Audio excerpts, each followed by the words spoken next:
The children disappeared without a sound. It wasn't just one school or one city or even one country.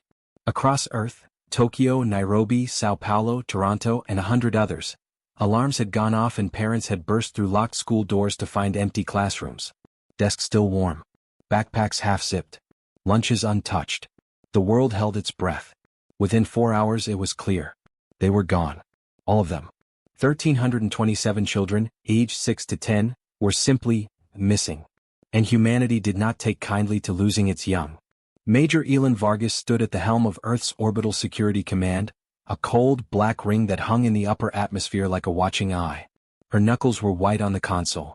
Data streamed across the displays, too fast to track without implants, spectral scans, jump traces, quantum residue reports. Nothing matched anything in their archives. They didn't use a slipstream route, whispered Commander Jaylee beside her. It's something new. Elon's voice was low but deadly. New or not, they broke the pact. They took our children. There were rules. Old, bitterly earned rules. Even the most war-hardened species respected Earth's one absolute law. You never, ever touched the children. Because Earth was no longer the struggling blue rock of old. After the siege of Europa and the dismantling of the Verk hegemony, everyone in the galaxy had learned the truth. Humans, when pushed, did not retaliate. They eradicated. Far beyond the Kuiper Belt, deep in the cold reaches of uncharted dark space, the Zerati conglomerate floated in their living ships. They had assumed Earth would be passive, emotional, predictable. Specimen retrieval has completed. The ship Intelligence, Orshak, reported to the War Council chamber aboard the flagship Morning Spiral. All targets stable. Neural signatures intact. Zero resistance. General Skur Varnax of the Zerati, scaled, sinuous, six-eyed, turned his head slightly, a movement that in his species meant satisfaction. They are young, he said. Impressionable. If we break them early, Earth loses a generation. Ambassador Vorth clicked in disapproval. We should not have acted without full council sanction. They will bark. They will threaten. But they won't risk the children. But even as those words fell from his mouth, a high-priority alert flashed red across every Zerati console. It was a signal they had not heard in 1,000 cycles. A human war beacon. On Earth, governments ceased arguing. Borders meant nothing. Political factions dissolved overnight.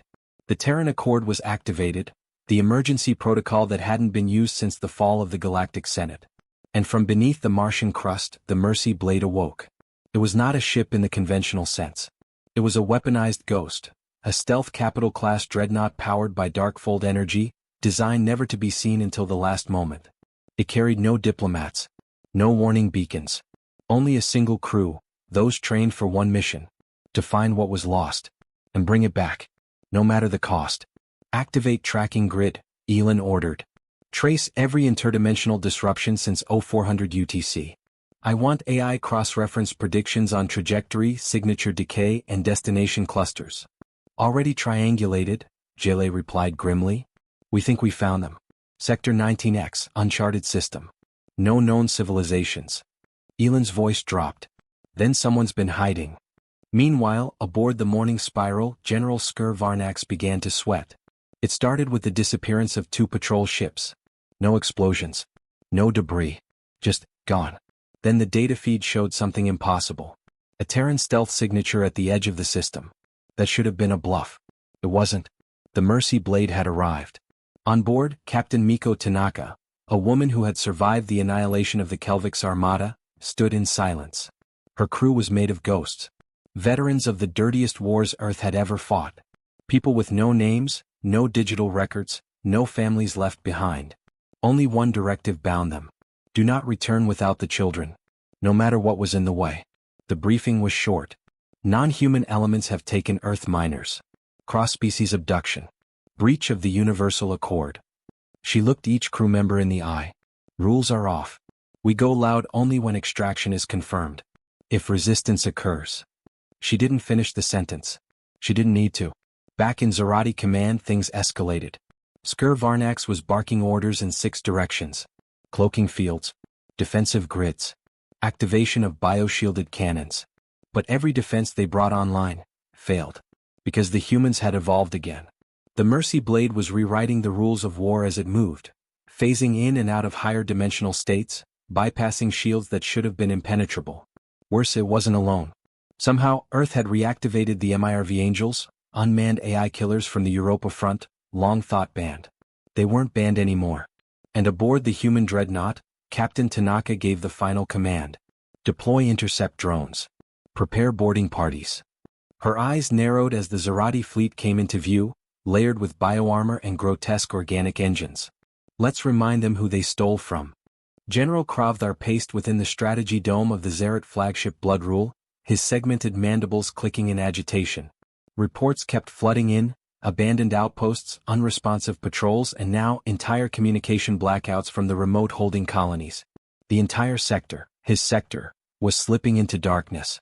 And at the center of it all was the human. No name, no rank, no official record of deployment. Just a message broadcast over hijacked frequencies in every known dialect. Return the children or we will show you what happens when a human truly cares.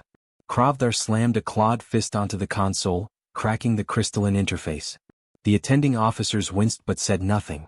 They'd underestimated the humans before. But this was something worse than a soldier. Worse than a hero. This was personal. Far below, in the bowels of the conquered mining world Kelna 7, the alarms blared for the 7th time that day. Security Chief Tarlek bristled as his screens went blank again. Cameras shattered. Turrets jammed. Guard patrols vanished, again.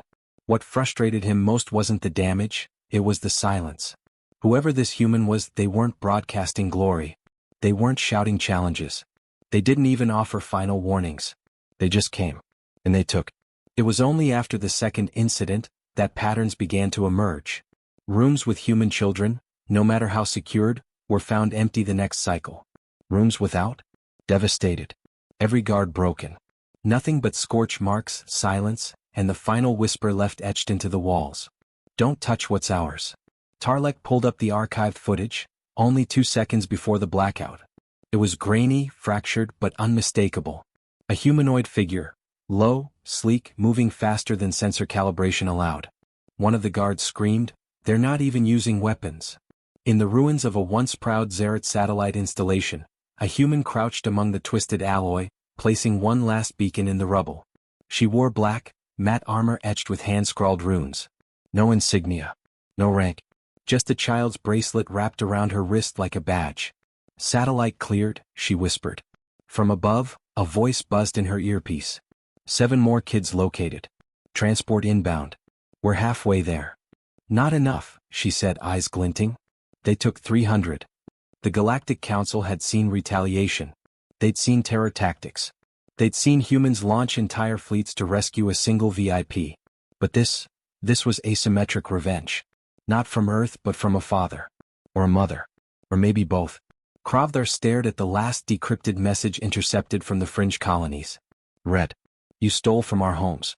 You didn't just start a war, you woke the storm. And the storm wears boots. More Zerat strongholds fell in silence. What stunned the galaxy wasn't the destruction, it was the aftermath. The human left no dead civilians. No looted tech. Only prisoners, bound, gagged, and tagged with biometric trackers for pickup by coalition authorities. Each tag had a note attached to the collar. Not worth killing. Yet. Fleet Admiral Rezor of the Thurin Collective watched helplessly as 3 Zerat warships limped into neutral orbit, broadcasting distress. Their hulls were intact. Their reactors untouched. But their crews? Unconscious. Every single one. Diagnostics showed precise nerve point trauma. Nothing fatal. All voluntary systems knocked offline. But one image circulated among the recovered navcoms. A sigil scorched into the bridge floor. It was simple, 2 shoes. Side by side. Small. Children's shoes. Meanwhile, the human, codename Red Veil, moved through vacuum like a ghost. Her ship wasn't listed in any registry. Its build was human but the tech was hybrid, borrowed, patched, evolved from stolen enemy designs. Cloaking fields. Hyperbursts. Manual navigation. And yet she flew it alone. Not because she had no crew. Because she didn't trust anyone else not to get in the way. This wasn't war. It was parenting in its most feral form. Kravdar issued an emergency council summons. For the first time in Zerat history, they authorized a complete halt to all processing of human captives. But it was already too late. The raids had begun on central colonies. Not just outposts. The message was no longer whispered. It was scrawled in plasma across orbital billboards. The human storm is coming. Repent. The final insult arrived in the form of a child. She walked, unharmed, into the central square of the capital colony of Velderic. No escort. No fear. Just dirt on her face and a note clutched in her small hand. Council forces seized her, expecting a trap. What they found instead was heartbreak. The note read, "One returned. 299 left to go." And beneath that, "Mom?" The Zerat Empire scrambled all elite warlords to strategic command. But morale was crumbling. What force, they wondered, fights without politics? What enemy burns down fortresses just to retrieve stuffed animals from the rubble? What kind of species weaponizes parenthood? As darkness fell across the outposts, one by one, and the children came home carried in the arms of armor-clad phantoms, the galaxy finally understood. You can beat a human soldier. You can outwit a human general. But never, never, steal from a human parent. The Zerat High Council convened in emergency session, their chambers echoing with the clamor of panic and disbelief. Holographic displays flickered with images of devastated outposts, incapacitated soldiers, and the haunting symbol of two small shoes, an unmistakable human message. General Kravdar, his exoskeletal frame trembling, addressed the assembly. "We underestimated them. This is no mere military retaliation, it's a calculated, personal vendetta." Councillor Varnex hissed, "They are but one species. How can they wield such power?" Kravdar's mandibles clicked in frustration. "Because we didn't just provoke a nation, we enraged parents." Across the galaxy, human operatives moved with surgical precision. Each mission was a testament to their resolve. Infiltrate, extract, and vanish. The children, once scattered across Zerat territories, were being reclaimed one by one. On the desolate moon of Threxia, a Zerat research facility buzzed with activity. Inside, human child Elara sat in a containment cell, her eyes reflecting both fear and defiance. The door hissed open, revealing a figure clad in matte black armor. "Elara," the figure whispered. She nodded, recognizing the voice. "Mom?" The operative scooped her up, cradling her gently. "Let's go home." Back on Earth, news of the rescues ignited a global movement. Civilians volunteered en masse, offering skills, resources, and unwavering support. The message was clear: every child mattered and no effort was too great. In the digital realm, hackers disrupted Zerat communications, sowing confusion and fear. One intercepted message read, "They are everywhere. We cannot predict their moves. Our systems are compromised." The Zerat's desperation grew. They deployed their elite forces, the Varnak Legion, to protect remaining facilities. But even they were no match for the human operatives' tenacity and ingenuity. In a daring raid on the heavily fortified planet of Zarnak, human teams disabled defense grids, neutralized guards, and liberated dozens of children. As they departed, a message was left behind. "You took our children. We take back our future." The final blow came when the Zerat flagship, Dominion's Wrath, was found adrift, its crew unconscious, and its command center marked with the now infamous symbol of the small shoes. The galaxy watched in awe and trepidation. Humanity had demonstrated a capacity for unity, resilience, and retribution that few had anticipated. The Dominion's Wrath floated in eerie silence. The bridge, once a hive of alien strategy, was now marked by a single human object, a child-stuffed bear seated calmly on the captain's chair. It stared ahead with black button eyes, as if silently judging every soul who had dared harm its owner. Admiral Alia Wren stood aboard the Horizon, Earth's flagship, staring at the live feeds. The last of the stolen children were safe. Their condition was stable. The humans had done what the Zerat thought impossible. And now came the reckoning. The Zerat Council collapsed into infighting. General Kravdar, once feared across 4 quadrants, now found himself demoted and disgraced. He stared into a cracked screen showing a human declaration. "We are not conquerors. We are not monsters. But if you hurt our children, we become the thing you fear in the dark." He hissed, smashing the screen. "They rewrote the rules." "No," a trembling aide whispered. "They reminded us of the one rule that matters: never touch their young." Back on Earth, the returned children received care not just from medical teams but from an entire planet united in healing. Videos of the reunions went viral. Mothers collapsing in tears, fathers hugging tighter than they ever had, siblings sobbing with joy. But the real message was what came next. Humanity didn't stop. Across the stars, treaties were rewritten. Embassies were closed. Human fleets stopped pretending to be underdogs. The Galactic Assembly was forced to convene an emergency summit, not to punish the Zerat, but to beg humanity for restraint. They came wearing robes, bringing gifts, making apologies. And humanity? We accepted their words, but never forgot their actions. On a remote station orbiting a neutral moon, Kravdar tried to slip away unnoticed. His face was hidden beneath civilian garb, his former glory reduced to shame. He entered a quiet tavern, hoping to disappear.